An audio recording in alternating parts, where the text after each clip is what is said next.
Hello friends, welcome back. Our topic for today is rectilinear figures. Today we are going to study about what is a rectilinear figure. We are going to study about what is a polygon, about the different kinds of polygons, about diagonal angle, vertices, interior angles, exterior angles of a polygon, and we are also going to study about what is a quadrilateral and the different kinds of quadrilaterals and their properties. Okay, now what is a rectilinear figure? A rectilinear figure is a figure which is made of only line segments. So these two figures, they are made of only line segments. They are rectilinear figures, but they are open figures. These two are rectilinear figures, but they are open figures. Now, if I have a line segment like this, and I also have a line segment like this, then the two figures will become closed figures. You have studied that a polygon is a closed figure made of line segments. If I give you only two line segments, can you make a closed figure? No, you cannot. But if I give you three line segments, you can make a closed figure. If I give you four line segments, you can make a closed figure if you want. So, what is this kind of figure called? It's a triangle. And how many vertices does a triangle have? A triangle has three vertices, it has three sides, and it has three interior angles. A triangle also has three exterior angles. Now, what do I mean by exterior angle of a triangle? If you have a triangle ABC, the three sides are AB and AC and BC. To get an exterior angle, you produce any of the sides of the triangle. So if I produce BC to X, then I'm getting an exterior angle at the vertex C. The interior angle at the vertex C plus the exterior angle at the vertex C will be together equal to 180 degree because X and Y are forming a linear pair. So at any vertex, if we have a convex polygon, a polygon in which each angle is less than 180 degree, in a convex polygon, each interior angle is less than 180 degree. If we have a convex polygon, then at each vertex, interior angle plus exterior angle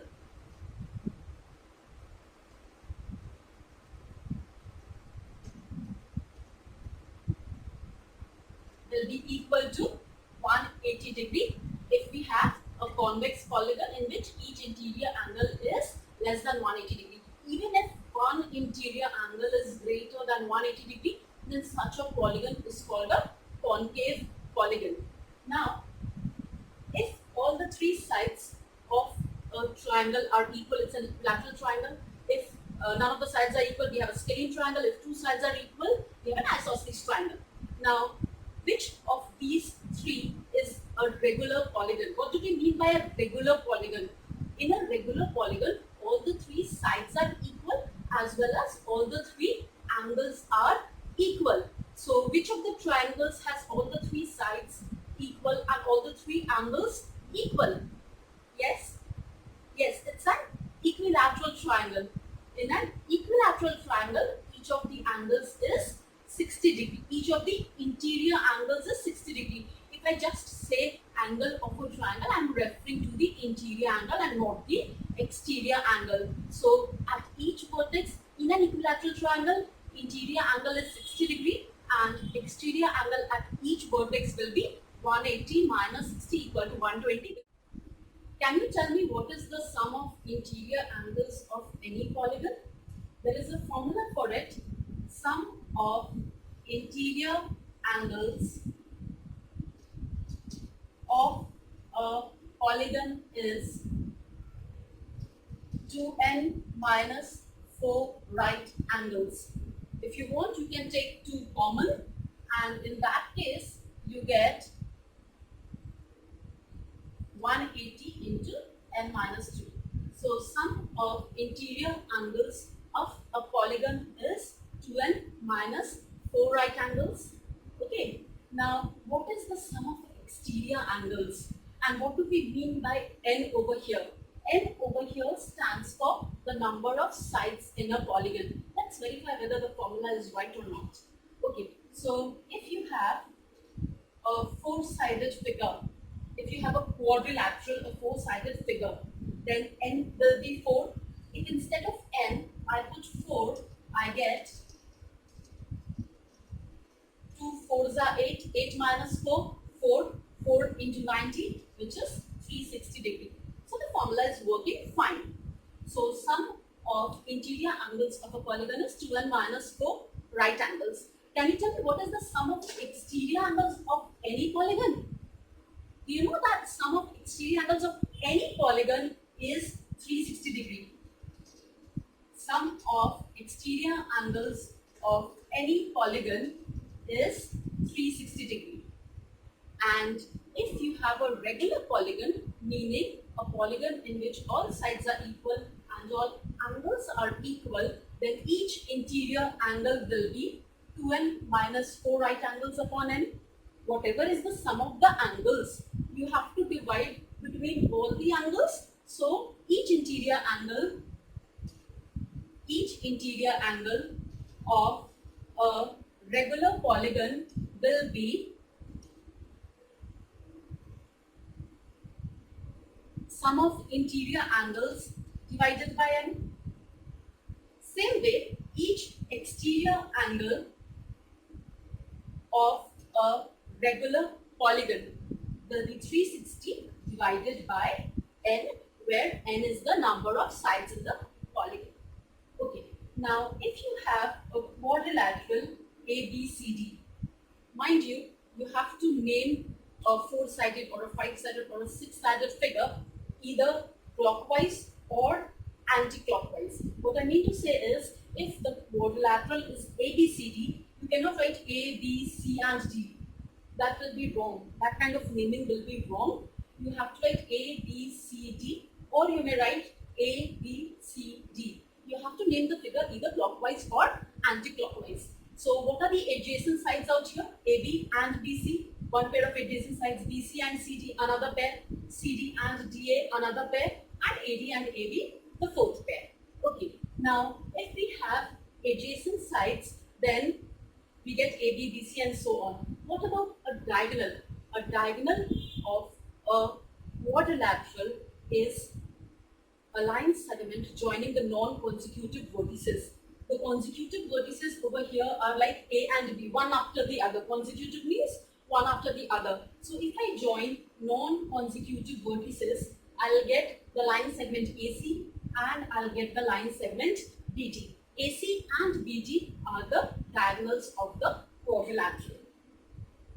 Now let's study about the different kinds of quadrilaterals. I repeat, sum of angles of a quadrilateral is 360. The simple proof of it is,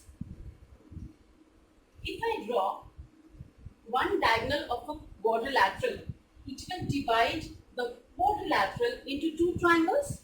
You already know that sum of angles of a triangle is 180 degree. So if we have A, B, C, D, E and F, then A plus F plus E will give me 180 degree.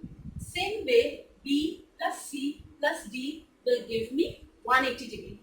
If I add this plus this plus this plus this, I'll obviously get 180 plus 180, which is 360 degree.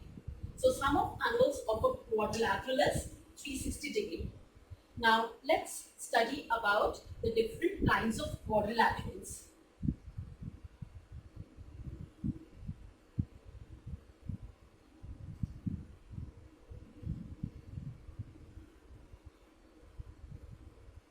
In this quadrilateral ABCD, you can see that a pair of opposite sides is parallel. What is such a quadrilateral called? A quadrilateral with one pair of opposite sides parallel is called a trapezium. since we have parallel sides, remember we had studied this right from class 6. If we have a pair of parallel sides cut by a transversal, then alternate angles are equal, corresponding angles are equal, and sum of co-interior angles is 180 degree. Alternate angles equal, corresponding angles equal, and sum of co-interior angles is 180 degree when we have parallel lines cut by a transversal. You will need this concept for solving sums on trapezium. If we have one pair of opposite sides of a quadrilateral parallel and the other pair equal, what is it called? Okay, tell me, what is a triangle with two sides equal called? A triangle with two equal sides is called an isosceles triangle. Same way, a quadrilateral in which one pair of opposite sides is parallel and the other pair is equal is called an isosceles trapezium. Now, what do we mean by base of a trapezium? By base of a trapezium, we refer to one of the parallel sides. You can take this CD as the base, or you may take AB as the base. So right now CD is the base. If you want, you can invert the figure. AB will become the base of the trapezium. If we join the midpoints of the opposite sides of the trapezium, which are equal to each other, if we join the midpoints of the non-parallel sides of a trapezium, we get the midpoint of the trapezium. So in this isosceles trapezium,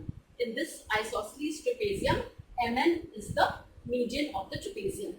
Now, what is the base over here? CD. CD is the base. Angles which are formed on the base are called base angles. So C and B are the base angles of the isosceles trapezium. In an isosceles triangle, base angles are equal. Same way, in an isosceles trapezium also, the base angles are equal. We may take CD as the base. We may even take AB as the base. So if we are considering AB as the base, then base angles equal. So finally, we conclude that in an isosceles trapezium, for both the parallel sides,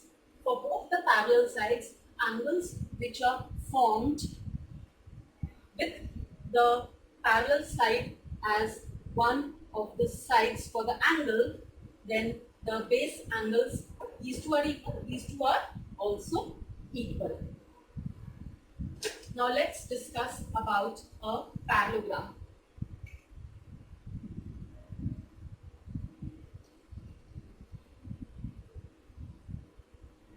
Though it's very easy to understand the various properties of a parallelogram, I have seen most children don't have a clear concept about parallelogram. It's very, very easy. Please pay attention. Okay, what is the meaning of parallelogram? In a parallelogram, the opposite sides are parallel to each other. In a quadrilateral, if the opposite sides are parallel, we call the quadrilateral a parallelogram. This is the basic definition of a parallelogram.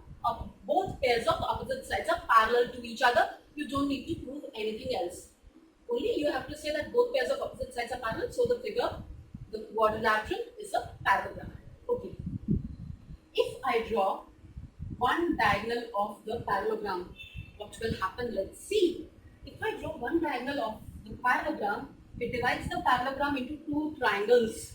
What kind of triangles are they?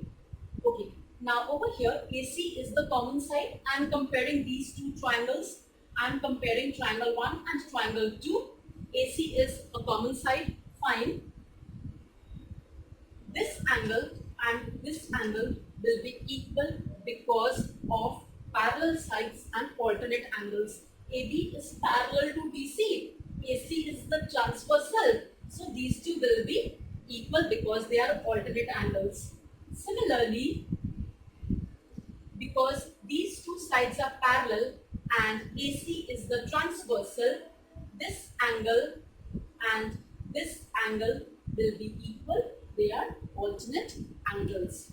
So we can see that two pairs of angles are equal, the corresponding angles are equal in these two triangles, and we have a common side. So the two triangles, triangle 1 and triangle 2, are congruent by angle side angle property. Since the two triangles are congruent, we are getting many other properties for the parallelogram. Since these two triangles are congruent by CP/CTC, corresponding parts of congruent triangles are congruent, we can conclude that AB equal to CD as well as AD equal to BC. So we have been able to prove that in a parallelogram, the opposite sides are equal. Okay. Same way, you can also see angle B and angle D will be equal. Angle B and angle D are equal because they are corresponding angles of the two congruent triangles. What kind of angles are angle B and D for the parallelogram? They are opposite angles. So in a parallelogram, opposite angles are equal. Suppose I give you that in a quadrilateral, both pairs of opposite sides are equal. Will you be able to prove that it is a parallelogram, or is it a parallelogram or not? Any idea how to prove? Okay, again let's draw a diagonal. Again we are getting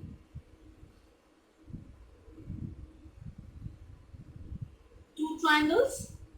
Now these two equal, and this is the common side for both the triangles. So the two triangles are congruent by SSS property. Since the two triangles are congruent by SSS property, the corresponding angles will also be equal. So this angle will be equal to this angle will be equal to this angle.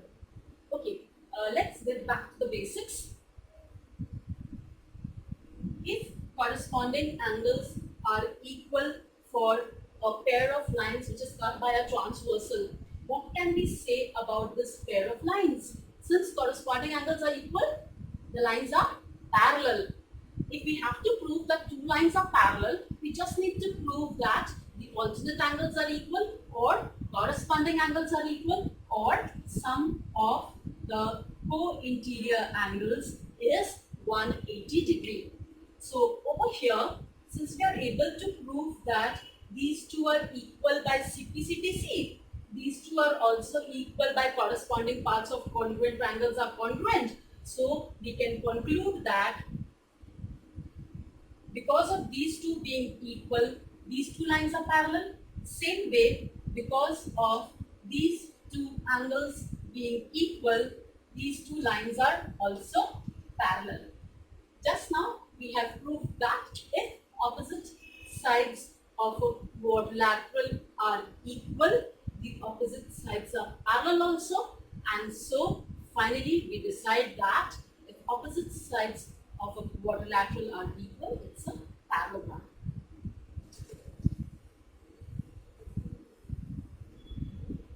Okay, let's study about another property of parallelograms. Suppose we had already proved that opposite angles of a parallelogram are equal. Suppose you are told that the opposite angles of a quadrilateral are equal, prove that it is a parallelogram. You are just given this much information and you are expected to prove that the figure is a parallelogram. Then how will you proceed?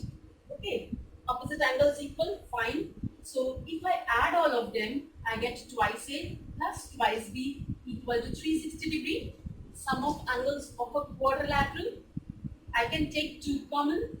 Twice A plus B equal to 360 implies A plus B equal to 360 divided by 2, which is 180 degree.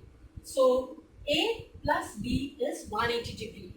With reference to these two sides and this taken as transversal. What kind of angles are A and B? A and B over here are co-interior angles. We have been able to prove that the sum of co-interior angles is 180 degree. Here also sum of co-interior angles 180 degree. So the two lines are parallel to each other. Same way A plus B 180. So this line and this line are parallel to each other because co-interior angles add to 180 degree. Because you are able to prove that both pairs of opposite sides are parallel to each other, the figure is a parallelogram.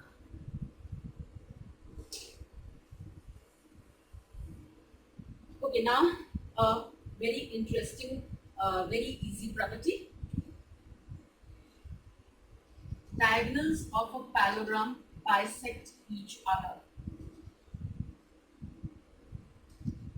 If AC and BD are the diagonals of a parallelogram, how do we prove that AO equal to OC and BO equal to OD?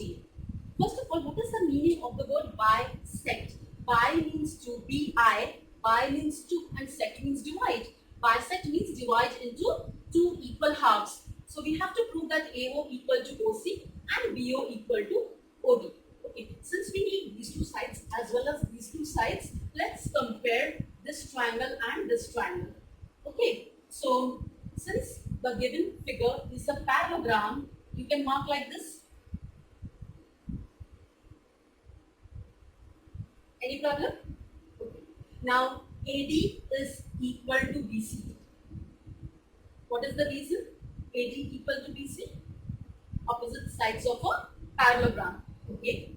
Now what can you say about this and this angle? Yes, these two angles will be equal. Why? Because they are alternate angles. Same way, this angle and this angle will be equal, alternate angles. So we are able to prove that triangle 1 and 2 are congruent by ASA property. Since triangle 1 and 2 are congruent by ASA property, corresponding sides will be equal. So AO will be equal to OC and BO will be equal to OD.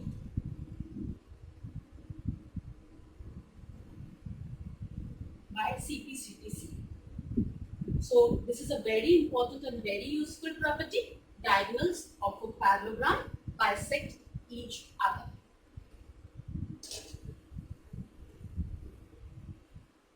Let's discuss another important property of a parallelogram. You can see that the four triangles are not congruent to each other. Using congruency, you can prove that the four triangles are not congruent to each other. But the four triangles are equal. What do I mean by equality of figures? By equality of figures, I simply mean that they are equal in area. So triangle 1, triangle 2, triangle 3 and triangle 4 are equal in area. Now how will you prove this?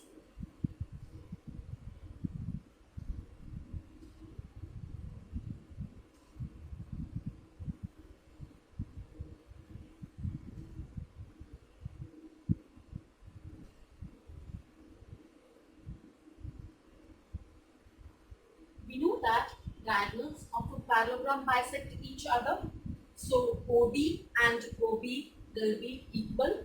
What is AO for this full triangle ABD? This for the full triangle ABD, AO is the median, and median of a triangle divides it into two triangles of equal area. Remember, median of a triangle divides it into two triangles of equal area. So this and this will have the same area. Triangle 1 and triangle 2 same area. Similarly, 2 and 3 same area. Similarly, 3 and 4 will have the same area. So we can conclude that, and triangle 1, 2, 3 and 4 all have the same area.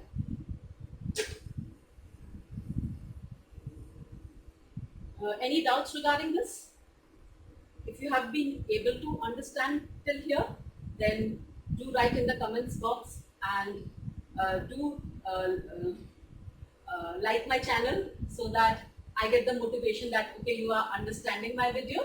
And if you have not subscribed to the channel, please subscribe it so that you can get a notification when I upload part 2 of this chapter. Thank you so much. Goodbye for today.